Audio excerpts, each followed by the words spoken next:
Have you ever found yourself in that tricky spot with your dog? Oh, absolutely. Maybe you've done everything by the book, the classes, the commands. You've even read those like Bible-sized training manual. Right, you think you're ticking all the boxes. But there are still those moments. Your dog freezes up or maybe lunges or just completely tunes you out. Yeah.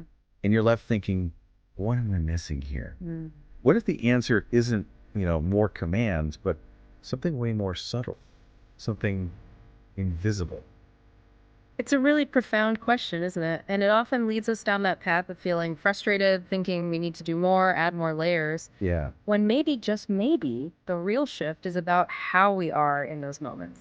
That's exactly what we're exploring today. We're taking a deep dive into a really revolutionary approach to that canine-human connection. It's from Lori J. Harris, the founder of Coaching Canine Companions, and her whole philosophy wrapped up in becoming the river. And it's important to say up front, this isn't your standard obedience training deep dive. No, definitely not. Our mission here is to unpack Harris's big shift, moving away from just methods and techniques. Important as they can be. Right. But moving towards understanding this invisible language, energy, presence, co-regulation between us and our dogs. We're going to explore what it really means to stop trying to fix our dogs and instead start flowing with them. This dive should give you some unique insights, maybe some surprising facts. And practical takeaways. Yeah, takeaways that could genuinely change that relationship you have with your dog. So get ready for maybe some aha moments. It's a perspective that might change not just your bond with your dog, but maybe even your own sense of calm, your own presence. You might find out how you can literally become the river that your dog can feel safe inside. Okay, so let's dig into this core idea. Moving beyond just commands to actually being the river. Where do we start? Well, we start with Lori J. Harris's own story. She talks about it in Become the River, Canine Bioenergy Training. And she's really open about it. She was once this relentless trainer. Right, mastering all the techniques. Totally. Applying them with, and this is her quote, hundreds of dogs, big, small, aggressive, anxious, untrainable. And she says, for a long time, it worked. Until it didn't. That classic turning point. Exactly. Until it didn't. And that moment, that realization seems to be what changed everything for her. It unraveled everything I thought I knew, she says. Yeah. The big insight wasn't about refining the methods even more. It was deeper. She found it wasn't the methods that transformed dogs. It was the energy I brought into the room. Wow. That really flies in the face of a lot of traditional thinking, doesn't it? It absolutely does. And this is where it gets really interesting for me. How does she define this energy? It's not some vague, mystical thing. No, she's quite specific. She describes it as her steadiness, my willingness to play, my breath, my silence, my heart. Things we can actually connect with. Tangible qualities. Right. And the shift wasn't about making dogs understand our language, our commands. Which is what most training focuses on. Exactly. It was about learning to speak theirs. Their language, she says, is spoken through field, through rhythm, through co-regulation and presence. That's a profound reframing. And she says that was the moment she stopped performing like a behavior technician, just applying protocols, and started becoming the river my dogs could rest inside. Such a powerful metaphor. It really is. And her program, Becoming the River, it doesn't just offer a different method. It promises a revolutionary dog training experience. It's a bold claim. It is, but it's because it deliberately moves away from that endless cycle of more cues, better timing, another protocol to memorize. Which should be exhausting. Totally. Instead, the focus is on cultivating something internal. A nervous system that breathes calm into chaos, developing a field of trust, invisible but deeply felt. An invisible field of trust. I like that. Yeah, and a way of leading that begins not in force, but in flow.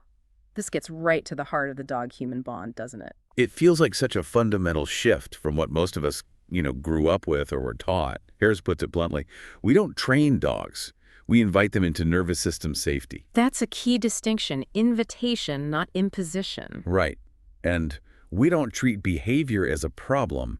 We read it as biofeedback. So the barking, the lunging, it's information. Exactly. It's communication about their internal state.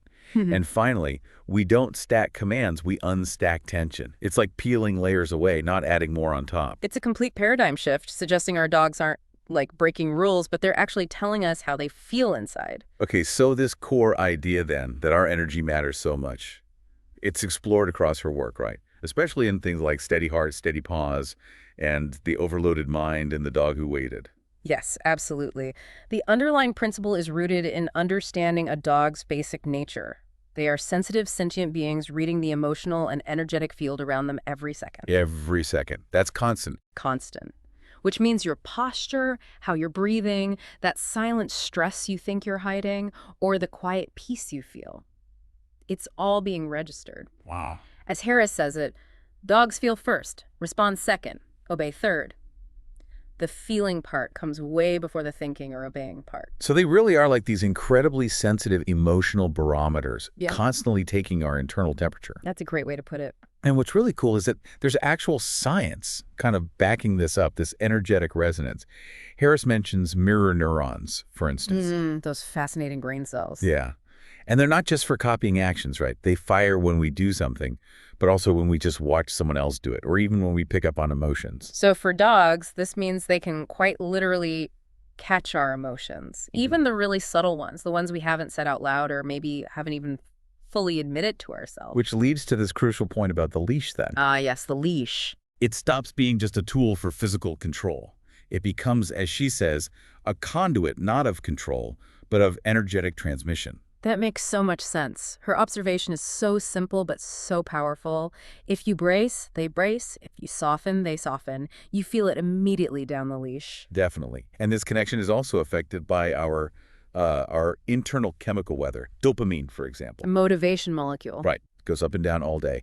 And what's fascinating is that when our dopamine swings too high, like when we're feeling urgent or frustrated or dips too low, maybe feeling apathetic. Our nervous systems basically leak signals. Leak signals. And dogs, being so exquisitely tuned to survival and connection, they pick up on these subtle internal shifts before we even speak. Which explains so much, doesn't it? Like those stories, Bentley, the Velcro dog from Steady Heart, Steady Paws. Oh, yeah, the one who got super clingy and panicky. Exactly. It wasn't that Bentley just suddenly developed a problem. He was actually mirroring his owner's stress and exhaustion, the stuff the owner wasn't even fully aware of. He was resonating with her inner state.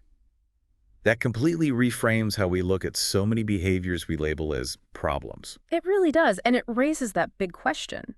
Why do dogs sometimes just seem to ignore commands, even commands they definitely know? Yeah, the classic, he knows this, he's just being stubborn. Right. But often, it's not defiance at all. Harris explains this in Steady Heart, Steady Paws.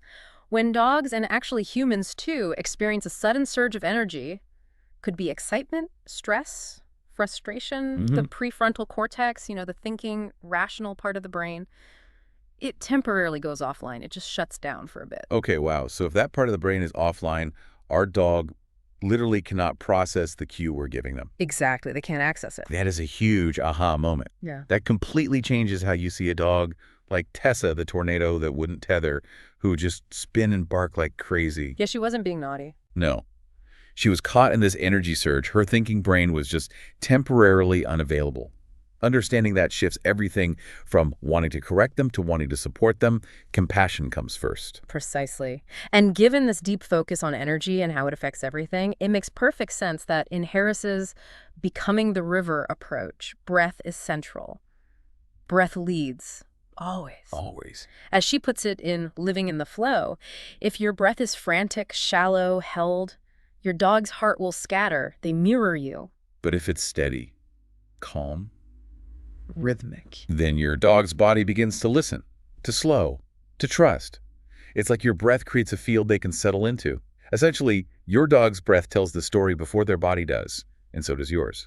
It's this immediate, undeniable, energetic conversation happening all the time. It really is. So our breath becomes this primary tool, doesn't it? A direct language of connection that sort of bypasses all the words and commands. Exactly. And she offers really practical breathwork techniques, things you can actually do. Like the daily breath check ritual. Yes. Before you interact, or just when you notice tension creeping in, she suggests, pause. Place a hand lightly on your chest or stomach. Feel your breath just as it is.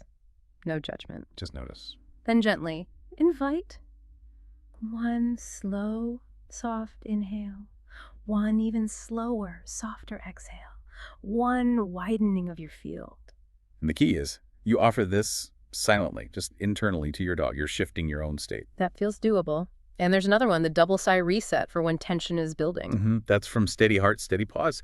It's really effective. You just inhale normally through your nose, sigh softly, halfway out through your mouth, then a second tiny sigh out the rest of the way. Huh, a double sigh. Yeah, it's like it signals to your nervous system and therefore to your dogs, safe, slow, reset. Okay. You can repeat it gently until you feel that little shift happen. It's quick, subtle. I like that. And for those moments of distraction or when we get overwhelmed, when our minds are racing, there's the anchor breath. Yes, from the overloaded mind and the dog who waited. This one's great for grounding yourself. You sit, feet on the earth, really feel that connection. Okay. Then you inhale for 4. Imagine a stone dropping through water. Hold for 4, notice the ripples. Exhale for 6, let the surface settle. See, it's not about controlling the situation, it's about finding that inner communion. Communion, not control. That's a key difference. It is. And living in the flow also talks about breath-paced walking. This is wonderful for turning potentially stressful walks into something shared, rhythmic. Instead of focusing on the leash pulling. Exactly. You match your footsteps to your breathing. Inhale for 4 soft steps, exhale for 4 soft steps. Your breath sets the pace, not the leash, not the dog pulling. And when distractions pop up, Instead of automatically pulling tighter or barking a command, the instruction is to breathe wider. Expand your field, create more calm space around the distraction. it really is all about letting our internal state guide the interaction, creating that steady river of presence. But, okay, how do we actually apply this day to day in all those little moments? Well, that leads perfectly into Harris's idea of building trust through what she calls micro moments. Micro moments. Okay. Yeah, the philosophy here is that lasting trust is not built on static achievements. It's not about nailing a perfect sit or stay. Right. Those are snapshots. Exactly. Trust, she argues, is built inside living currents. Real trust lives in the spaces between. The spaces between. What does that mean exactly? It means things like the half second where you pause before pulling on the leash, or the soft glance your dog offers back at you, or even just the sigh that escapes your dog's body when you simply wait instead of rushing them. Tiny, seemingly insignificant moments. Okay, I see. It's about the subtle stuff. Very subtle. The story of Hazel from Flowing Together really shows this. Hazel was this perpetually guarded dog, always tense. Her humans stopped trying to fix her, stopped the constant management, and instead just breathed. Softly, slowly, openly. Created a calm field. What happened? Well, in one specific moment, a neighbor's dog started barking like mad. Instead of reacting or tensing up, the human just maintained her quiet presence, her steady breathing. And Hazel, in response to that calm field, offered one look, just a tiny glance. But it was this almost imperceptible thread of connection that started to rebuild trust. Not a big training success, just presence in a fleeting moment. That's incredibly powerful, actually, just noticing and being present. Exactly. And you're encouraged to use what Harris calls the micro-moment invitation. Basically, consciously try to notice one small invitation your dog offers each day. Okay, like what? Could be anything. A glance back at you during a walk, like Hazel did. A brief pause instead of a bolt towards something. Even just a softening of their mouth or shoulders. Tiny signs of regulation or connection. And when you notice it, You simply pause, breathe. Smile softly inwardly or outwardly. Let your field grow just a little warmer, a little wider. that's it. That's it. Harris stresses no words needed, no marker cue, no treat bag click, just breath, just belonging. It's about acknowledging and reciprocating those tiny bids for connection. Just breath, just belonging. I like that. And this way of thinking brings us to a really crucial reframe. How Harris sees what we usually call misbehavior, the barking, lunging, freezing. Yeah, the stuff that drives us crazy. Right. She completely reframes it. She sees these actions as the dog, essentially saying, I don't know how to hold all this. It's communication. So read it as biofeedback. Exactly. Not defiance, but information about their overloaded or dysregulated nervous system. Okay, that understanding naturally leads to a more trauma-informed approach, doesn't it? Which she details in Canine Companions, trauma-informed tuning meditations. Yes, precisely. So for dogs who are in shutdown or showing learned helplessness like Jonah, that severe neglect case who barely moved, it's about recognizing that stillness isn't always calm. It can mask a frozen nervous system. So the practice isn't about forcing them out, but meeting that stillness with safety, waiting patiently at the edge of the cave, metaphorically speaking. Gentle invitational presence. Exactly. And that's what eventually allowed Jonah to start leaning in, literally, and begin to re-engage with the world. Amazing. And what are the other end of the spectrum? Hyperarousal, reactivity. For that, the approach is called the gentle mirror. Here you become the container, the rhythm, the grounded place where nothing needs to be solved immediately. You provide the stability. You got it. The story of Tasha and her reactive border collie, Rex, shows this well. Tasha stopped focusing on stopping Rex's reactivity and instead focused entirely on cultivating her own calm field. She visualized herself as an immovable tree. Holding her own ground energetically. Right. And by holding that steady energy, she allowed Rex to essentially borrow her rhythm. He slowly started to self-regulate by tuning into her calm. It's such a shift from trying to control the outward behavior to regulating the underlying state. Fundamentally different. And for stressful but necessary things, like vet visits, there's the vet visit shield. Yeah, the idea here is for you to become the familiar within the unfamiliar. You actively broadcast your own regulation, your calm, like a protective shield for your dog. So they feel your steadiness in that strange environment. That's exactly. Luis and his senior pug, Olive, learned this. They learned to create a still point in a sterile storm during vet visits, just by Luis focusing on slowing his own heart rate and breath. It created a little pocket of calm for Olive. Wow. So it's always about our own state first. Always.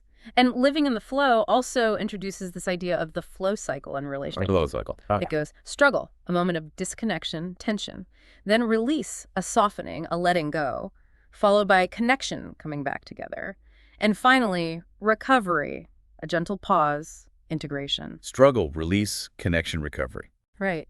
And the critical insight, which is so freeing, is that struggle is not failure. It is part of the river. Disconnection happens. It's natural. I love that. It takes the pressure off, doesn't it? Just like no river stays the same, our relationships aren't static either. Exactly. So when life changes, maybe new fears pop up or old patterns resurface, Harris says adaptation is not weakness. It is the secret to lifelong connection. You have to flow with the changes. Precisely. Juniper's story in Flowing Together is a great example.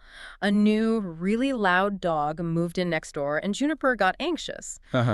Her human didn't just rigidly stick to the old routines that weren't working anymore. She trusted the river's shift, found a quieter walking trail, celebrated the tiny victories. Their bond actually strengthened through that flexibility and understanding, not through forcing the old way. Adapting together, that makes sense. And to break those really stubborn overwhelm loops, you know that pattern, trigger energy surge, reactive behavior, reinforcement loop. Oh yeah, that cycle. Steady heart, steady pause suggests you need to notice the surge early, catch it before it fully takes hold. And then use tools. Yeah, tools like the cold splash reset, which isn't about splashing your dog. Okay. It's about subtly dampening your own adrenaline surge. Lightly splash cold water on your wrists or neck, or even just take a deep, cold inhale. It's a physiological reset for you. Interesting. Yeah. Affecting your state to affect theirs. Exactly. And things like energy release walks are also key. These are free walks, no commands, no corrections, just letting the dog explore through their senses. It allows their nervous system to recover naturally without pressure. Letting them just be a dog, basically. Pretty much. So underlying all these techniques is this idea of consistently tuning your own energetic field.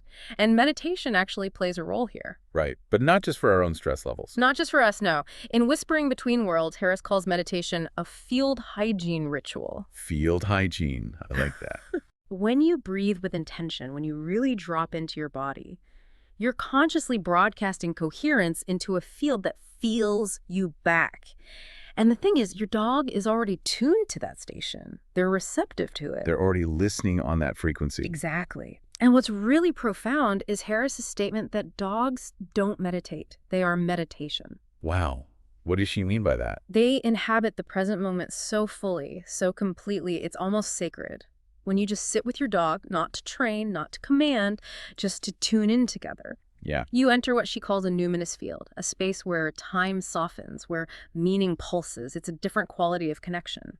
And dogs read our emotions how in this field? Like scent trails, she says. Not through thinking about it, but by swimming in your frequency. It's this direct biofield interaction or energetic resonance, a felt sense, not an intellectual one. Swimming in your frequency. Yeah. That's poetic. And there's a philosophical idea underpinning this too, isn't there? Panpsychism. Yes, she touches on that. And look, it's an ancient view, but it's also being echoed by some modern physicists and philosophers. Okay. The basic idea is that consciousness, or some rudimentary form of awareness, isn't just an accident that pops up only in complex brains like ours. Right. Instead, it suggests consciousness is somehow elemental, part of the fabric of the universe. So everything has some flicker of awareness. In this view, yes. Every particle, every tree, every tail-wagging companion carries a flicker of awareness. So applying that to our dogs, when we seek that stillness together. It's not emptiness. No, stillness isn't absence. It's presence amplified. It's connecting to that deeper shared awareness that exists beyond just words or commands. It really connects us to something much bigger, doesn't it? Yeah. Our relationship with our dog becomes part of this richer, more interconnected reality. Beautifully put. It adds so much depth. So we've really taken a deep dive here into this, well, extraordinary way of relating to our dogs. All centered on Laurie J. Harris's Becoming the River philosophy. It's a journey that really moves beyond just striving for obedience, for control, and instead invites us into this space of belonging, of presence, of flow. You've learned how you can shift from trying to fix your dog to truly becoming the river, that steady, soft, guiding current they can genuinely trust. Remember those powerful words from Harris, from the Trauma-Informed Tuning Meditations. You are a healer, not because you fix, but because you feel. Because you wait. Because you listen for what isn't said aloud. Your presence, your calm presence, is stronger than any pain. Your steadiness becomes their sanctuary, their safe harbor. It really empowers the human in the relationship, but in a gentle way. Yeah, absolutely. So what does this all mean for you listening right now, starting today? Maybe consider this. You don't have to get it perfect every single time. Oh, definitely not. That's impossible. Right. You don't have to hold that river perfectly still all the time. You just have to remember those core intentions. Breathe. Widen your field. Invite connection. Belong together. Again and again. Gently. Again and again. Flowing forward, flowing home. So here's a thought to leave you with. What small, maybe almost imperceptible shift can you make today? Just one small thing. Yeah, just one thing that will deepen that river of trust between you and your dog, one quiet breath at a time.